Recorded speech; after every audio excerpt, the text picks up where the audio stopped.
যুক্তরাজ্যে care visa বাংলাদেশিদের যা জানা জরুরি। যুক্তরাজ্যে কেয়ার হোম খাতে কর্মী সংকটের ফলে আইনি শিথিলতার সুযোগে বাংলাদেশসহ বিভিন্ন দেশ থেকে বিপুল সংখ্যক অভিবাসী দেশটিতে যাচ্ছেন। তবে ভিসা আবেদন প্রক্রিয়া, শিক্ষা কাজের অভিজ্ঞতা, বিমানবন্দরে নানান প্রশ্নের উত্তর বা বিভিন্ন তথ্য উপাত্তে অসঙ্গতি থাকার কারণে অনেকেই দেশে ফেরত আসতে হয়। অনেকে আবার গন্তব্যে পৌঁছেও কাজের সন্ধানে গিয়ে নানা বাধার সম্মুখীন হন। সঠিক পদ্ধতি অনুসরণ করে কিভাবে কেয়ার ভিসায় যুক্তরাজ্যে গিয়ে সুযোগ কাজে লাগানো যাবে এ নিয়ে বিস্তারিত থাকছে আজকের রিপোর্টে।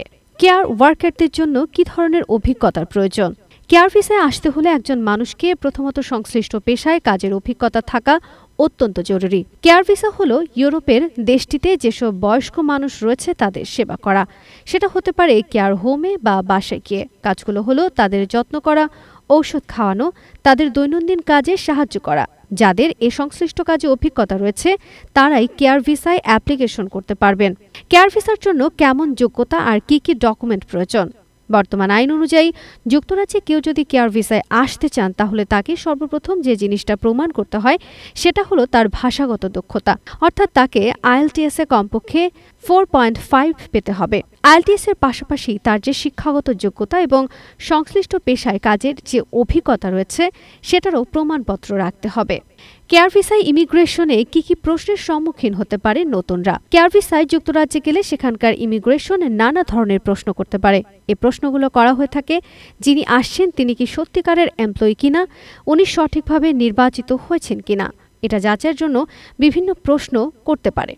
সাধারণত তারা প্রশ্ন করে থাকে তিনি যে কাজে এসেছেন তার কাজ সম্পর্কে ধারণা আছে কিনা, তার কাজ কবে থেকে শুরু হবে এবং তিনি যে জবটা পেয়েছেন সেটা কিভাবে পেলেন, তার সাক্ষাৎকার করা হয়েছে কিনা, সংশ্লিষ্ট কাজে অভিজ্ঞতা আছে কিনা, নানাভাবে তাকে প্রশ্ন করতে পারেন তারা। এবং এই প্রশ্নের মাধ্যমে তারা যাচাই বাছাই করে যিনি আসছেন তিনি কেয়ার ভিসায় কাজ করার জন্য যোগ্য কিনা। কেয়ার ভিসায় ডিপেন্ডেন্ট নেওয়া যাবে কিনা? সম্প্রতি কেয়ার ভিসায় যে নিয়ম রয়েছে যুক্তরাজ্য সরকার সেটাতে বেশ কিছু পরিবর্তন নিয়ে আসছে। বর্তমানে যিনি কেয়ার ভিসায় আসতে যাচ্ছেন তারা কিন্তু তাদের ডিপেন্ডেন্ট নিয়ে আসতে পারবেন, কিন্তু আগামী 11 মার্চ থেকে যে নিয়ম আসছে সেখানে নতুন করে যারা কেয়ার ভিসায় আসবেন তারা আর ডিপেন্ডেন্ট নিয়ে আসতে পারবেন না। কিন্তু যারা বর্তমানে যুক্তরাজ্যে এ ভিসায় অবস্থান করছেন তারা তাদের ডিপেন্ডেন্ট নিয়ে আসতে পারবেন। কেয়ার ভিসায় বাংলাদেশ থেকে কারা যেতে পারবেন? বাংলাদেশ থেকে 18 বছরের ছেলেমেয়ে উভয়ের কেয়ার ভিসায় যুক্তরাজ্য যেতে পারবেন। এক্ষেত্রে যে বেসিক রুল রয়েছে তা হলো IELTS 4.5 পাওয়া এবং সংশ্লিষ্ট পেশার অর্থাৎ কেয়ার ইন্ডাস্ট্রিতে কাজের যোগ্যতা থাকা। সেক্ষেত্রে অনেকে অনলাইন কোর্স করেন, হাসপাতালে কাজের অভিজ্ঞতার সার্টিফিকেট জমা দেন, নার্সিং হোমের কাজের অভিজ্ঞতা জমা দেন। এক্ষেত্রে তার জব পাওয়ার জন্য সহায়ক হয়ে থাকে। স্থায়ী বসবাসের জন্য কি প্রয়োজন? কেয়ার ভিসায় যুক্তরাজ্যে গিয়ে কেউ যদি 5 বছরে ভিসায় কাজ করে থাকেন, ভিসা ভ্যালিড থাকে টানা 5 বছর কাজের পর স্থায়ীভাবে বসবাসের জন্য যোগ্য বলে বিবেচিত হবেন। স্থায়ীভাবে বসবাসের অনুমতি পাওয়ার 1 বছর পর সাধারণত ব্রিটিশ সিটিজেনশিপের জন্য আবেদন করা যায়।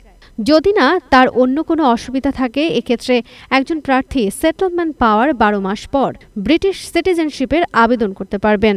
উল্লেখ্য 2022 সালের 25 ফেব্রুয়ারি যুক্তরাজ্য সরকার কেয়ার ভিসাকে শর্টেজ অকুপেশন লিস্টের আওতাভুক্ত করে। এক্ষেত্রে তারা ঘোষণা করে যে কেয়ার ভিসায় আসতে হলে তাদেরকে IHF ফি অর্থাৎ হেলথ চার্জ ফি প্রতি বছর দিতে হয়, সেটা দিতে হবে না। এতে করে উল্লেখযোগ্য মানুষ বিশ্বের বিভিন্ন দেশ থেকে অ্যাপ্লিকেশন করেছে এবং দেশটিতে যাচ্ছে। তবে সেই সুযোগে হাজার হাজার অভিবাসন প্রত্যাশী বৈধভাবে পুরো পরিবার নিয়ে দেশটিতে আসা শুরু করে। পুরো বিষয়টি নজরে আসার পর চূড়ান্ত হার্ডলাইনের সিদ্ধান্ত নেয় সরকার। সরকারি ঘোষণা অনুযায়ী আগামী 11 মার্চ থেকে কেয়ার ভিসায় পরিবারের সদস্যদের নেওয়া যাবে না ব্রিটেনে।